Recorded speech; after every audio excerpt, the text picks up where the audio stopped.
Hello students, आप सभी बच्चों का हमारे ऑफिशियल चैनल आरजेटी कैंपस में बहुत बहुत स्वागत है। तो डे 6 में हम लोग आज हैं बेटा, और चैप्टर नंबर 6 में है CBSE 2026 physics examination board examination 25 की तैयारी कर रहे हैं। न्यूमेरिकल्स पार्ट को कवर कर रहे हैं हर एक चैप्टर का, ठीक है। तो कॉपी पेन लेकर के बैठ जाइए। आज का हमारा जो चैप्टर है चैप्टर 5 है और इलेक्ट्रोमैग्नेटिक इंडक्शन है, ठीक है ना। छोटा टाइप चैप्टर है, ज़्यादा बड़ा चैप्टर नहीं है। न्यूमेरिकल पॉइंट ऑफ व्यू से मैं कह रहा हूँ, न्यूमेरिकल पॉइंट ऑफ व्यू से छोटा चैप्टर है। बहुत ज़्यादा मैं समय आपका नहीं लूँगा, तो आप इसको आराम से बैठिए और बैठ करके आप क्या कीजिए, लेक्चर्स को ऑब्जर्व कीजिए, कॉपी पेन लेकर के बैठ जाइए। चलो स्टार्ट करते हैं, ठीक है। Chapter number 6 electromagnetic induction, most important numericals can be ask in jet CBSE 2026 board examination, ठीक है। चलो सबसे पहले बात करते हैं बेटा फैराडेज लॉ की। फैराडेज लॉ क्या है, तो बोलोगे फैराडेज लॉ क्या है। इलेक्ट्रोमैग्नेटिक इंडक्शन का केस है। किसी भी लूप से जब फ्लक्स चेंज होता है तो उसमें ईएमएफ डेवलप होता है, ठीक है। फॉर्मूला कितना होता है ईएमएफ का, तो minus N D phi by D T होता है। माइनस क्या होता है, तो बोलेंगे माइनस इंडिकेट करता है कि फ्लक्स अपोज करेगा ईएमएफ को, ठीक है। दूसरा ईएमएफ जो होगा फ्लक्स को अपोज करेगा। एन क्या होगा, नंबर ऑफ टर्न्स होगा, total number of turns of the coil होता है। D phi by D T flux का रेट ऑफ चेंज होता है टाइम के रिस्पेक्ट में। तो किसी भी कॉइल से जो ईएमएफ डेवलप होता है, उस कॉइल से ईएमएफ जो डेवलप होगा उसकी जो वैल्यू होगी minus N D phi by D t के बराबर होगा। आपको याद रखना है। फ्लक्स का जो फॉर्मूला होता है बेटा, यहाँ पे कितना होता है, flux is equal to B dot A हम लोग लिखते हैं। बी का मतलब है कि मैग्नेटिक फील्ड जिसमें लूप रखा हुआ है, और ए वेक्टर का मतलब कि area vector of the loop, ठीक है। आप इसको अगर ब्रेक करेंगे तो आप इसको लिख सकते हैं B into area of into cos theta. अगर नंबर ऑफ टर्न्स एन है तो एन से आपको मल्टीप्लाई कर देना है। कॉइल का नंबर ऑफ टर्न्स एन है तो आपको फ्लक्स निकालने के लिए एन से क्या करना है, मल्टीप्लाई कर देना है, ठीक है ना। ये आपको ध्यान रखना है, ऐसे हमारा डेवलप करता है। चलो अब आते हैं क्वेश्चंस के ऊपर, इसके ऊपर, इस टॉपिक के ऊपर, इस फॉर्मूला के ऊपर क्वेश्चन करने, ठीक है। इस फॉर्मूला के ऊपर क्वेश्चन करने बेटा। चलिए देखिए, क्वेश्चन दिया हुआ है, if flux is given by phi is equal t square plus 2t plus 1, find induce EMF between 0 to 2 second. बेटा 0 से 2 सेकंड के बीच में इंड्यूस ईएमएफ निकालना है, और दूसरा आपको निकालना है t is equal to 2 second पर, ठीक है। तो हम लोग क्या करते हैं, 0 से 2 सेकंड के बीच में इंड्यूस ईएमएफ फाइंड करते हैं, ठीक है, निकालते हैं यहाँ पे, ठीक है। तो आप यहाँ पे कहेंगे कि इंड्यूस ईएमएफ जो होगा 0 से लेकर के 2 सेकंड के बीच में डेल्टा फाई, ऐसे लिखो, डेल्टा फाई बाई टाइम होगा। अब बात आती है फाई टू निकालिए, पहले आप फाई वन निकालिए, सबसे पहले आप फाई वन निकालिए। रुक जाओ 1 मिनट बेटा। एवरेज फ्लक्स होगा यहाँ पे, आप निकालेंगे ना ईएमएफ, तो ईएमएफ का मतलब कि इंड्यूस ईएमएफ जो आप 0 से 2 सेकंड के बीच में निकाल रहे हैं, तो आप इसको मान के चलेंगे कि ये एवरेज इंड्यूस ईएमएफ होगा। एवरेज इंड्यूस ईएमएफ फ्लक्स का rate of change divided by time होता है, ठीक है। फ्लक्स का rate of change divided by time होता है। अब देखो यहाँ पे, आप यहाँ पे निकालेंगे फाई वन, पहले फाई वन कितना निकालेंगे, टी की वैल्यू 0 डाल दीजिए। 0 प्लस 0 प्लस 1 कितना हो जाएगा, 1 हो जाएगा। फाई टू फाइंड कीजिए। फाई टू निकालेंगे कैसे, टी की वैल्यू यहाँ पे 2 सेकंड डाल दो ऊपर वाले फॉर्मूला में। आप इसको कितना लिखेंगे, 2 का स्क्वायर प्लस 2 इंटू 2 प्लस 1 हो जाएगा। ये हो जाएगा 4 प्लस 4 प्लस 1 कितना हो जाएगा, 9 हो जाएगा। अब यहाँ से phi two minus phi one find कीजिए, कितना आएगा, तो बोलेंगे 9 माइनस 1 that is equal to 8। Induce EMF का फॉर्मूला कितना हो जाएगा, एवरेज इंड्यूस ईएमएफ, तो बोलेंगे average induce EMF change in flux phi two minus phi one divided by time. Change in flux कितना हुआ, 8 माइनस 1 कर दो बाई टाइम कर दो, कितना टाइम कितना लगा, 2 सेकंड लगा। अब आप कितना लिखेंगे, ठीक है। फ्लक्स आपका होगा बेटा 9 माइनस 1, ये आपका 8 हो जाएगा, ठीक है ना, 8। तो आप इसको सीधे लिखिए 8 बाई 2 कितना आ जाएगा, 4 आ जाएगा, ठीक है ना। तो ये आपका हो जाएगा इंड्यूस ईएमएफ की value at between 0 to 2 second के बीच में। अब आपको निकालना है इंड्यूस ईएमएफ की वैल्यू 2 सेकंड पर, ठीक है ना। तो यहाँ पे 2 सेकंड पर हम लोग इंड्यूस ईएमएफ की वैल्यू कैसे निकालेंगे, इसको निकालने के लिए हम लोग फ्लक्स को डिफ्रेंशिएट करेंगे, ठीक है। तो आप यहाँ पे लिखेंगे induce EMF minus d phi by D t, इसका मॉड कर दो, माइनस हटा सकते हो, कोई दिक्कत नहीं है, ठीक है। माइनस बस इंडिकेट करता है कि जो ईएमएफ डेवलप करेगा वो फ्लक्स को, एक्सटर्नल फ्लक्स को अपोज करता है, और कुछ नहीं, ठीक है।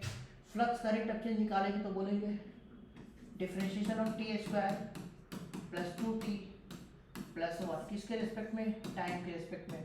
टी स्क्वायर का डेरिवेटिव 2t का डेरिवेटिव 2 इंटू 1 और 1 का डेरिवेटिव 0, कितना हो जाएगा, 2t प्लस 2 हो जाएगा। टाइम की वैल्यू 2 पुट कर दो, कितना हो जाएगा, 2 × 2 + 2 6 हो जाएगा बेटा, ठीक है। तो ये आपका हो जाएगा 6 volt, that is equal to 6 volt, है ना, आपको याद रखना है। चलो अब आते हैं नेक्स्ट, मोशनल ईएमएफ। बेटा एक रॉड को जब किसी मैग्नेटिक फील्ड में आप मूव कराते हैं तो उसमें मोशनल ईएमएफ डेवलप होता है, और उस मोशनल ईएमएफ डेवलप होने का कारण होता है मैग्नेटिक फ्लक्स में उसकी मोशन, ठीक है। एक रॉड है जिसकी वेलोसिटी लेंथ के परपेंडिकुलर है और मैग्नेटिक फील्ड रॉड के लेंथ के परपेंडिकुलर है। इसमें जो इंड्यूस ईएमएफ डेवलप होगा, ये रॉड जो होगा एक बैटरी की तरह काम करेगा, और इंड्यूस ईएमएफ कितना डेवलप होगा, तो इसमें जो इंड्यूस ईएमएफ डेवलप करेगा बेटा वो होगा BL × V के बराबर, ठीक है। और ये कैसा काम करेगा, ये एक बैटरी की तरह काम करेगा। ये पूरा का रॉड जो पूरा रॉड जो है एक आइडियल बैटरी की तरह काम करेगा, सॉरी रियल बैटरी की तरह काम करेगा।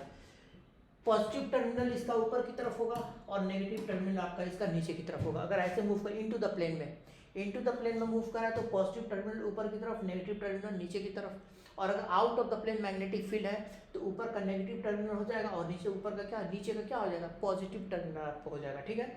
ये आपको ध्यान रखना है।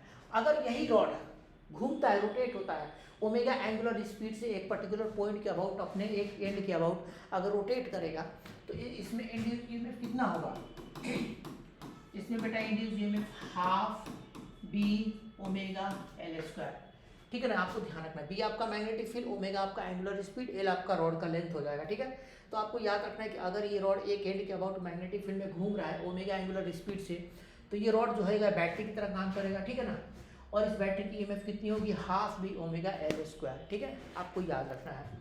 चलो अब नेक्स्ट आते हैं, क्वेश्चन कर लो।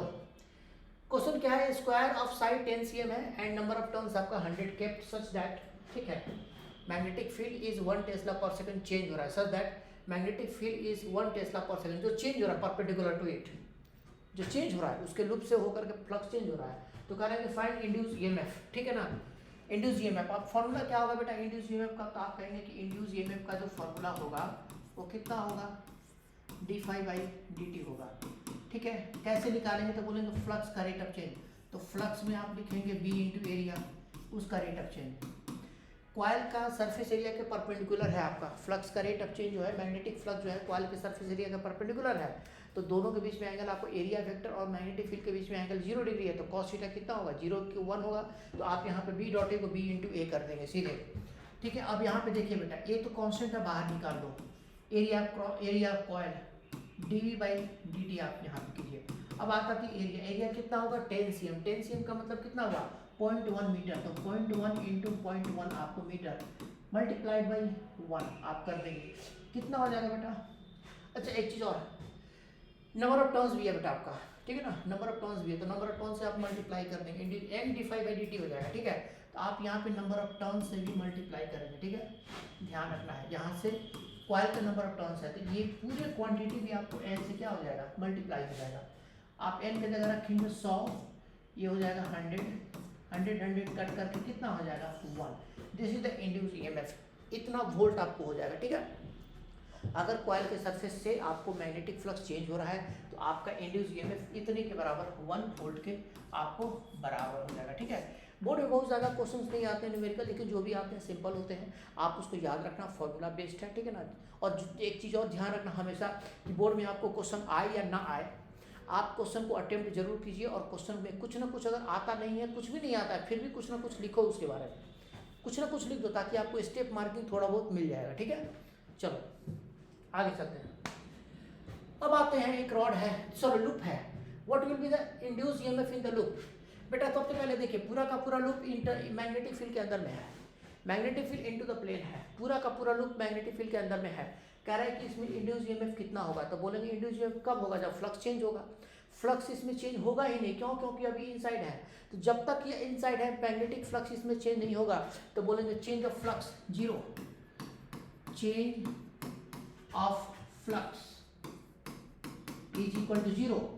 तो ये इंप्लाई करेगा d∅/dt क्या होगा 0, और फिर ये इंप्लाई करेगा ईएमएफ इंड्यूस 0। तो मतलब कि फ्लक्स अगर चेंज नहीं हुआ तो ईएमएफ आपको डेवलप नहीं करेगा, आपको याद रखनी है, ठीक है, इस पर्टिकुलर क्वेश्चन में। नेक्स्ट आते हैं बेटा, ठीक है। अब यहाँ पे देखिए what will be force F so that loop move out with constant velocity. Magnetic field into the plane है, लूप का कुछ पार्ट एक समय बाहर में है और कुछ पार्ट अंदर में है। लूप स्क्वायर के शेप में है, एल लेंथ की है, ठीक है। अब कह रहा है कि इसको खींचने के लिए, कांस्टेंट वेलोसिटी से खींचने के लिए कितनी फोर्स चाहिए। बेटा जब आप लूप को बाहर करेंगे, आप देखिए जब लूप को आप बाहर करेंगे तो लूप को जब बाहर करेंगे तो इसके ऊपर आप कहा जाए कि इसको आप एफ फोर्स अप्लाई करके ले जा रहे हैं, साथ में इसकी वेलोसिटी क्या है, कांस्टेंट है। हम कहेंगे वेलोसिटी कांस्टेंट क्यों होगा, तो बोलेंगे ऐसा है कि ये वाला जो पार्ट है ना, इस वाले ब्रांच में, इसमें एक बैटरी डेवलप करेगा। इस लूप में कितना होगा, तो इसमें बैटरी डेवलप करेगा BLV के बराबर। ये में स्क्वायर लूप में आपको जो बैटरी डेवलप करेगा वो BLV के बराबर होगा। इस वाले आर में नहीं होगा, इस वाले आर में नहीं होगा, इस वाले आर में, इस वाले आर में होगा। और ये कैसे काम करेगा बैटरी, बोलेंगे ये बैटरी, ये पूरा का पूरा जो रॉड है ना, ये वाला रॉड, ये रॉड आपका जो है MN जो पार्ट है, ये जो पार्ट आपका MN है, ये MN पार्ट एक बैटरी की तरह काम करेगा, ठीक है ना। कैसा काम करेगा, बोलेंगे इस तरह से काम करेगा, एक आइडियल बैटरी की तरह काम करेगा। अब इससे क्या होगा, तो बोलेंगे इसमें करंट फ्लो करेगा। इससे क्या होगा, इसमें करंट फ्लो करेगा और ये करंट का डायरेक्शन क्या हो जाएगा बेटा, इससे ऐसे ऐसे घूमेगा, ठीक है। करंट इसमें कैसे कैसे घूमेगा, इस तरह से घूमेगा। अब ये करंट घूमने के कारण से MN पार्ट के ऊपर, MN जो पार्ट है, इस MN पार्ट के ऊपर एक फोर्स लगेगा पीछे की तरफ F, मैग्नेटिक फील्ड के कारण से लेफ्ट तरफ। ये MN पार्ट पे, चूंकि ये मैग्नेटिक फील्ड के अंदर में है, तो चूंकि करंट इसमें डेवलप हो गया, तो एक करंट कैरिंग कॉइल जब मैग्नेटिक फील्ड में होता है तो उसके ऊपर फोर्स लगता है, तो इस MN पार्ट के ऊपर पीछे की तरफ फोर्स लगेगा और ये F मैग्नेटिक फील्ड के कारण से कितना होगा, बोलेंगे FB, ठीक है। FB कितने को, ILB के बराबर होगा, ठीक है। अब आप इस फोर्स को F = ILB के बराबर कर दीजिए, ठीक है ना। तो I = L × B के बराबर होगा और ये BLV होता है, इंड्यूस EMF कितना होता है, BLV के बराबर होता है। तो ये जो फोर्स लगेगा IL × B के बराबर होगा। I कितना लिखेंगे, I = induce EMF × L × B divided by R। R क्या हो जाएगा, रेजिस्टेंस हो जाएगा। इंड्यूस EMF कितना है, BLV है, इसकी वैल्यू पुट कर दीजिए, BLV × L × B divided by R। तो बोलोगे BL² V × B divide by R। इतना फोर्स आपको लगाना पड़ेगा, तब इतना ही फोर्स, चूंकि फोर्स से दोनों बैलेंस हो जाएंगे। अगर इतना फोर्स पीछे लगेगा तब ये फोर्स आगे लगेगा और दोनों फोर्स आपस में क्या करेगा, एक दूसरे को बैलेंस करेगा, ठीक है ना, इसके ऊपर। और ये फोर्स आपको बैलेंस कर देगा, जिसके कारण से ये कांस्टेंट वेलोसिटी से मूव करेगा। BL² VB by R। R क्या है, रेजिस्टेंस ऑफ द कॉइल है, ठीक है, ये आपको ध्यान रखना है। चलो अब आते हैं सेल्फ इंडक्टेंस की बात करते हैं, ठीक है। सेल्फ इंडक्टेंस की बात करते हैं, ठीक है। तो सेल्फ इंडक्टेंस की बात करेंगे बेटा यहाँ पर, तो L = N∅I के बराबर होता है। एक कॉइल का एक अपना सेल्फ इंडक्टेंस होता है, ठीक है ना, जो ज्योमेट्रिकल कंस्ट्रक्शन के ऊपर डिपेंड करता है। L = N∅I के बराबर होगा सेल्फ इंडक्टेंस, ठीक है ना, N∅I के बराबर है। और इंड्यूस EMF इसमें कितना होगा, तो इंड्यूस EMF के लिए क्या करना है, फाई को डिफ्रेंशिएट कर देना है। फ्लक्स को डिफ्रेंशिएट कर देंगे तो इंड्यूस EMF आपको निकल जाएगा, कितना हो जाएगा, -LdI/dt के बराबर होगा। आप इस दोनों फॉर्मूला को याद रखना। Self inductance of a coil, self inductance of a coil is given bye N∅I और induce EMF of the coil is given bye -LdI/dt, ठीक है ना। अब ये कैसे निकालते हैं, सेल्फ इंडक्टेंस के टर्म्स में आता है। dϕ/dt भी होता है, इंड्यूस EMF dϕ/dt भी होता है, ये भी होता है। ये आपको इंडक्टेंस के टर्म्स में आ गया, करंट के टर्म्स में आ गया, ठीक है ना। और वो फॉर्मूला आपको फ्लक्स टर्म्स में आपको आता है, ठीक है। चलो उसके बाद आता है self inductance of a long solenoid. Long solenoid जिसमें एक मतलब कि मैग्नेटिक फील्ड डेवलप होता है और उस मैग्नेटिक फील्ड में आपको क्या बोलते हैं, पोटेंशियल एनर्जी स्टोर होता है, इलेक्ट्रोस्टैटिक मैग्नेटिक पोटेंशियल एनर्जी, ठीक है, वो स्टोर होता है। तो सोलेनॉइड एक एनर्जी के काम कर, एनर्जी डिवाइस की तरह काम करता है। सोलेनॉइड अगर इनफाइनाइट है तो उसके L लेंथ का, L कोई पार्ट आप ले लो, है ना, कोई भी एक पार्ट आप ले लो L लेंथ का, ठीक है, L लेंथ का कोई पार्ट ले लो। अब मान लो कि यहाँ से लेकर के यहाँ के बीच में इसका लेंथ कितना है, कहेंगे कि इसके बीच का लेंथ कितना है, L है। तो L लेंथ का जो सोलेनॉइड होगा उसकी लेंथ की, उसकी इंडक्टेंस कितनी होगी, μ0 N² A × L के बराबर। N क्या हो जाएगा, number of turns per unit length. Capital A क्या हो जाएगा, सोलेनॉइड का जो क्रॉस सेक्शन एरिया है वो हो जाएगा। L क्या हो जाएगा, इसकी लेंथ L है। तो L लेंथ की पार्ट की जो इंडक्टेंस होगी μ0 N² A × L के बराबर होगा। L किस पर डिपेंड करेगा, तो आपको याद रखना है, L नंबर ऑफ टर्न्स का स्क्वायर का प्रोपोर्शनल, एरिया का प्रोपोर्शनल और लेंथ का प्रोपोर्शन आपको याद रखना है। अब दूसरा आपको याद रखना है mutual inductance of closely wound solenoid.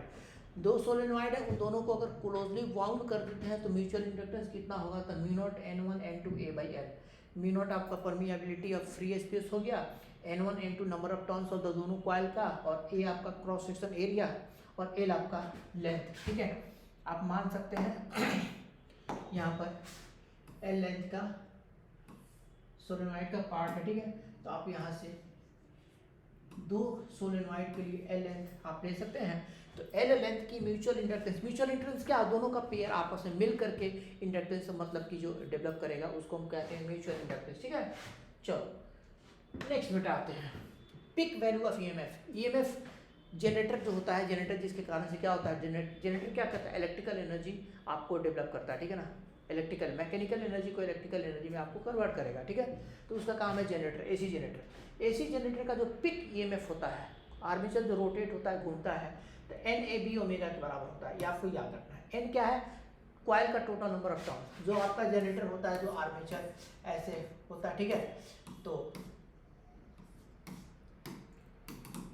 ऐसे से घूमता है ये एक मैग्नेटिक फील्ड के अंदर में।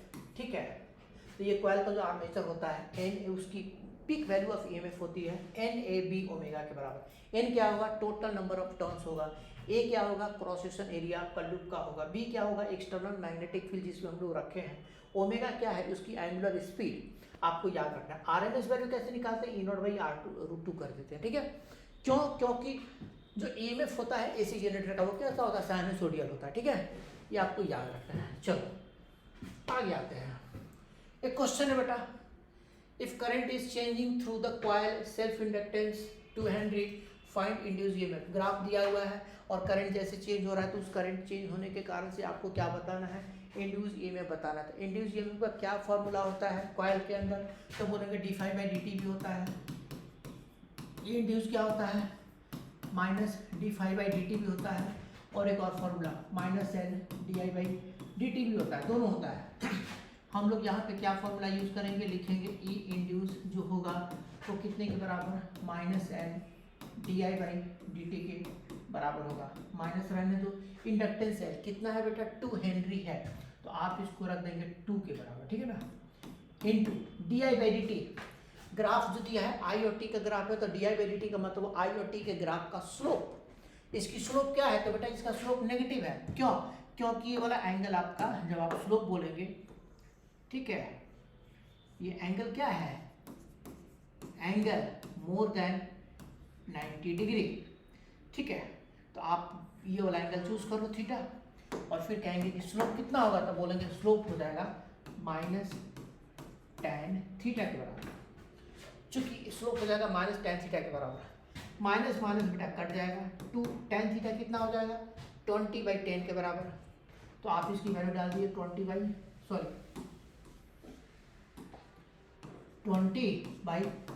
के बराबर। खत्म कहानी। 4, तो कहेंगे कि this will be the induce EMF. 4 volt आपका ईएमएफ इंड्यूस करेगा कॉइल से। अगर कॉइल का करंट और टाइम का ग्राफ आपको ऐसा दिया हुआ है, तो आपको इस फॉर्मूला को यूज करके हमने आंसर फाइंड कर लिया। ठीक है, अब एक लास्ट क्वेश्चन भी कर दो बेटा।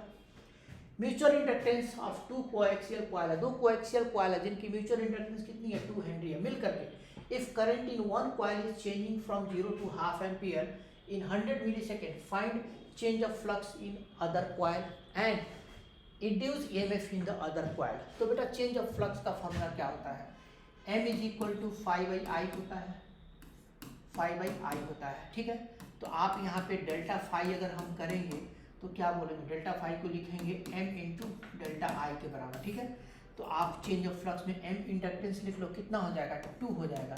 और चेंज इन करंट कितना होता है, बोलेंगे करंट 0 से ½ एम्पियर गया, तो चेंज कितना है ना, बोलेंगे ½ तो कहेंगे कि फ्लक्स कितना हुआ 1 वेबर।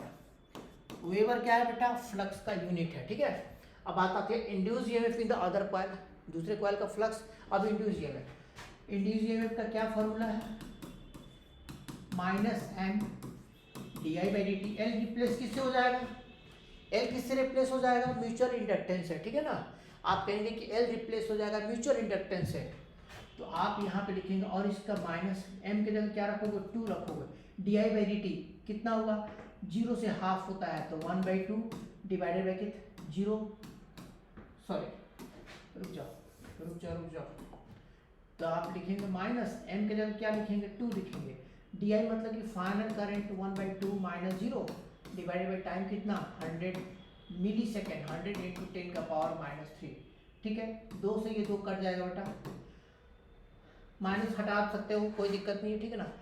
तो आप कहेंगे कि ये हो जाएगा आपको 1/100 और 10 का पावर ऊपर में कितना 3 हो जाएगा। It will be equal to how much, it will be equal to 10।